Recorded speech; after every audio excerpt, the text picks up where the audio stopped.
Israel अपने ऊपर हुए आतंकी हमले का हिसाब आतंकी संगठन हमास से ले रहा है। इजराइल की सेना गाजा पट्टी में ताबड़तोड़ स्ट्राइक्स कर रही है, तो वहीं हमास भी इजराइल पर हमले करने की कोशिशें कर रहा है।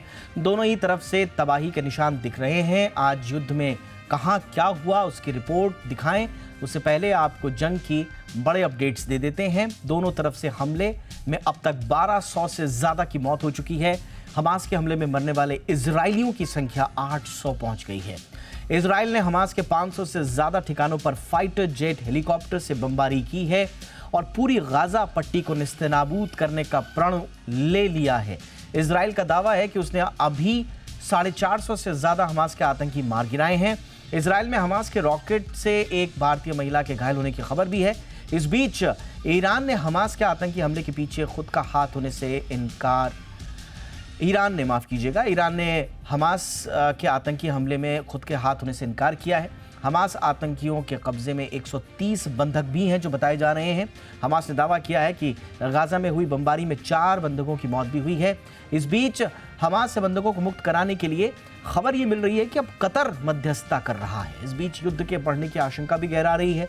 लेबनान की ओर से इजराइल में 12 रॉकेट दागे गए हैं। स्वाभाविक रूप से हिजबुल्लाह की ओर से ये रॉकेट्स दागे गए हैं। हिजबुल्लाह ने अपनी तरफ से सॉलिडारिटी पहले ही जाहिर कर दी थी और वो इजराइल पर सीमित रूप में ही सही, लेकिन वो एयर स्ट्राइक्स और आर्टिलरी इंगेजमेंट जरूर कर रहा है।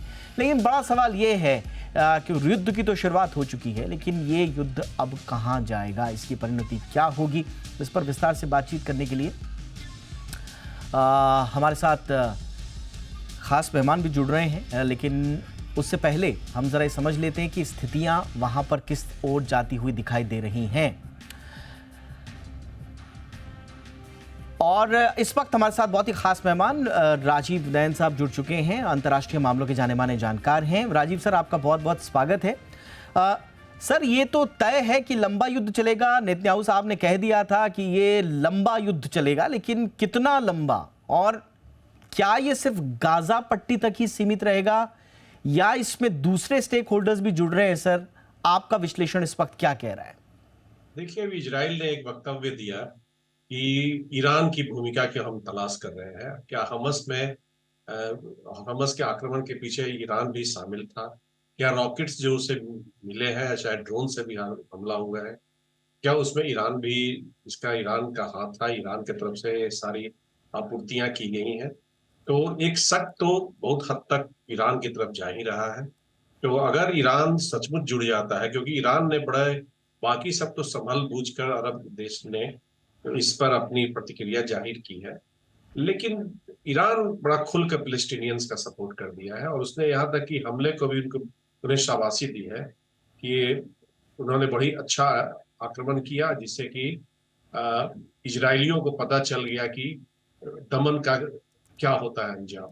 तो एक तरह से ईरान, अगर सचमुच ईरान खुलकर सामने आता है, जिसकी की उम्मीद हम करते हैं कि कम ही होनी चाहिए, अगर ईरान नहीं खुलकर सामने आता है और सब पीछे से रहता है, तो वही बात होगी जो यूक्रेन में हुई है। पीछे से हथियार की आपूर्ति होती रहेगी और फिलिस्तीनियंस जो है, चाहे हमास के लोग खास करके, वो इसमें लड़ाई लड़ते रहेंगे। क्या हमास सचमुच सामने खड़ा रह पाएगा इजराइल की ताकत के, जिसे कि बाकी राष्ट्रों से, निश्चित ही पाश्चात्य देशों से उसे हर तरह की मदद मिलेगी? तो ये एक है, प्रश्न है। सर, ऐसे एक चीज लगता थोड़ा है सा कि आपका विश्लेषण क्या कह रहा है सर? क्योंकि इसमें कई तरह की थ्योरीज चल रही हैं। एक थ्योरी ये कहते ही है साहब, क्योंकि आज सुबह ही मैं पढ़ रहा था कि इसमें चीन का भी इसमें कुछ हाथ रहा है। कोई इसमें कह रहा है कि रशिया का भी इंटेलिजेंस और अलग अलग चीज़ों की, ईरान, चाइना और रशिया ने अपने अपने स्तर से इस हमले को अंजाम देने में मदद की और प्रत्यक्ष अपरोक्ष रूप से मदद की। कई लोग ये कहते हैं कि साहब नहीं, ये तो वहाँ पर जो गाज़ा पट्टी में अल-अक्सा मस्जिद में जो इज़राइल का एग्रेशन था, ये उसके रिटेलिएशन में है। और कुछ थ्योरीज और हैं, लेकिन सबसे ज़्यादा प्रचलित ये 2 ही थ्योरीज हैं। आपको लगता है सर कि इस हमास के आतंकी हमले के पीछे कोई फिलिस्तीन या गाज़ा पट्टी से बाहर की ताकतें भी इन्वॉल्व थी स्ट्रैटेजी में? निश्चित ही, देखिए, जिस तरह से बारीकी से सारे कार्य को अंजाम दिया गया है और यहाँ तक कि उन्होंने कहीं भी बातचीत मोबाइल से लेके किसी भी इलेक्ट्रॉनिक मीन से नहीं किया है जिसे कि इंटरसेप्ट कर लिया जाए। सबको मालूम है कि इजराइल की जो इलेक्ट्रॉनिक मिलिट्री इलेक्ट्रॉनिक्स है काफी उन्नत है, और उन्नत से वह कभी भी उनको इंटरसेप्शन करता है, उनके ऊपर काफी ईव्सड्रॉपिंग, काफी उनके ऊपर एक नजर रख रहा है। दूसरा यह भी कहा था कि कुछ ज्यादा समय उन्होंने वेस्ट बैंक की तरफ डाल दिया था बात, और इधर कम थोड़ा सा अब ध्यान दिया था।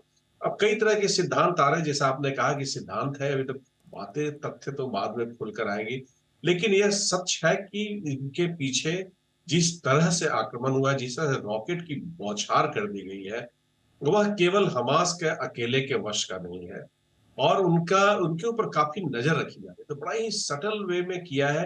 देखिए, चीन का एक इजराइल के साथ भी संबंध है, और जो इंटरसेप्टर, जिसे मिसाइल इंटरसेप्टर कहते हैं, एरो नाम की एक हुआ करती थी मिसाइल इंटरसेप्टर, वहां पर उनके तकनीकी भी एक समय चीन को इजराइल ने दिया था, जिससे कि उसे अमेरिका से डांट भी लगी थी, ये तुमने इजराइल को क्यों दे दिया, चीन को क्यों दे दिया।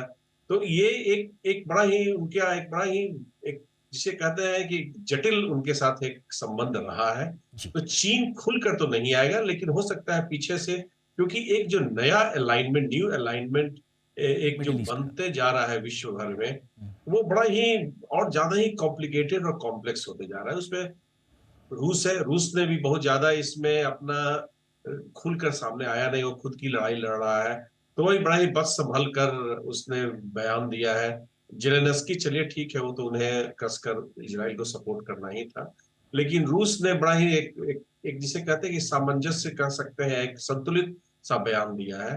तो वो भी सीधे सीधे नहीं आएंगे। सीधे सीधे अगर कोई खुलकर सामने आ रहा है, वह ईरान आ रहा है।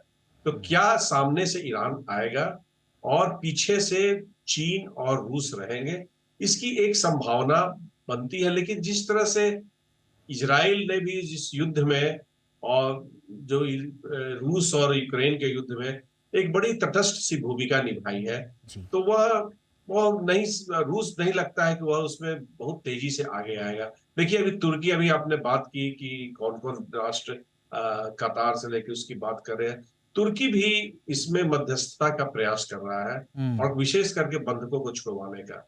तो ये तुर्की निश्चित ही कुछ राष्ट्र अपनी अलग एक भूमिका की तलाश और करेंगे। तुर्की की ओर से भी दोनों ओर से पार्टियां संयम बरतें, इस तरह के सधे हुए बयान आए, तो वो भी नहीं लग रहा कि कोई एक सीधा सीधा पक्ष ले रहा हो। लेकिन सर, इसके चलते देखिए, अमेरिका ने हाँ। अपने कई ट्वीटर्स को डिलीट किए, जिससे कि इजराइल काफी नाराज है, हम्म। जिसमें उसने खुलकर उसने भर्त्सना की थी या कई बातें कही थी। वो लगता है कि कुछ जिसे कहते हैं पश्चिमी एशिया के देशों के दबाव से उन्हें हटाना पड़ा है, कि चलिए देखिए, आप इसमें से इस तरह के बयानबाजी नहीं करें। और अमेरिका जैसा राष्ट्र दिया हुआ, एक्स पर, ट्विटर पर दिया हुआ बयान को उन्होंने वापस डिलीट वापस किया है। लिया। तो ये है कि देखिए, वो भी एक चाह रहा है कि कुछ ना कुछ रास्ता निकले। तो 2021 में भी 11 दिनों का युद्ध चला था, अब 11 दिनों से ज्यादा जाता हुआ युद्ध तो मुझे नहीं लग रहा है कि होगा, क्योंकि 11 दिनों तक हमस अकेले युद्ध कर पाएगा इजराइल के सामने, इसकी संभावना कम लगती है।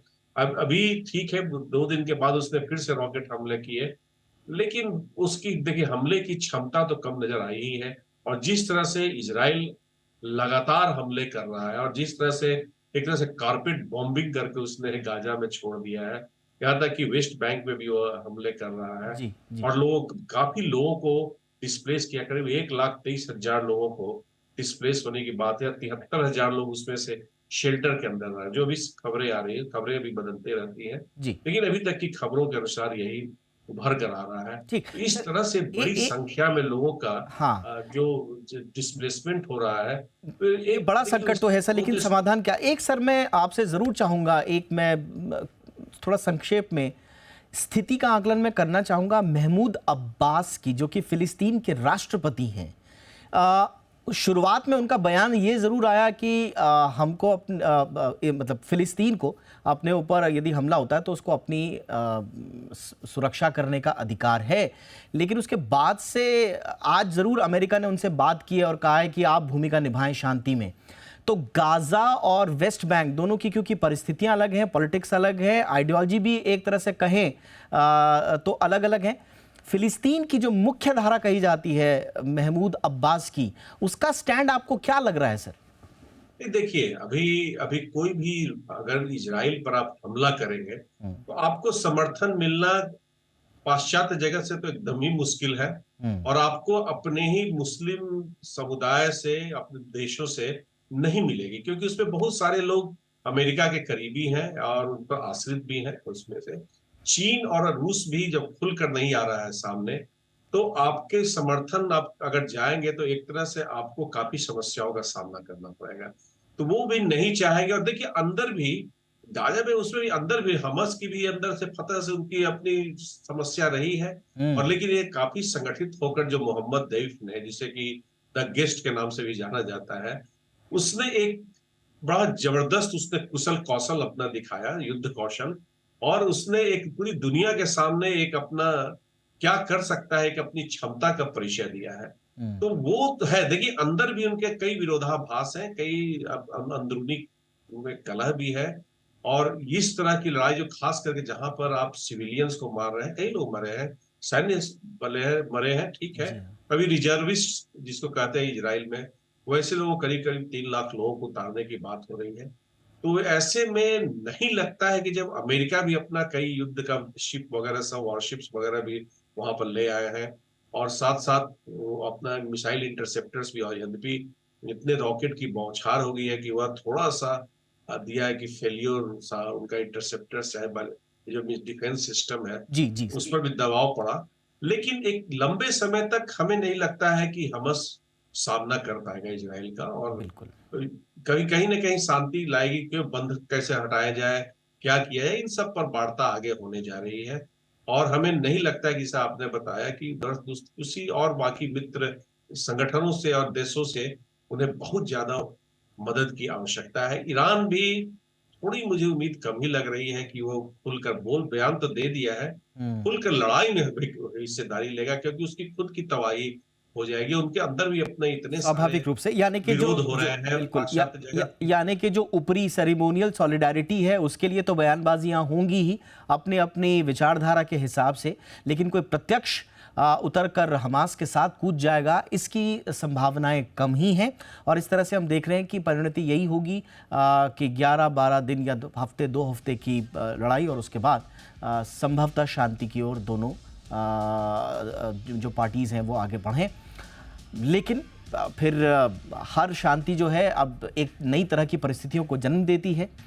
ये अंदर ही अंदर सुलगता तो रहेगा मसला, लेकिन किस ओर जाएगा ये भविष्य की बात। लेकिन फिलहाल स्थिति में क्या आकलन है, उस पर बातचीत करने के लिए बहुत बहुत धन्यवाद राजीव सर, आपने वक्त निकाला हमारे दर्शकों के लिए।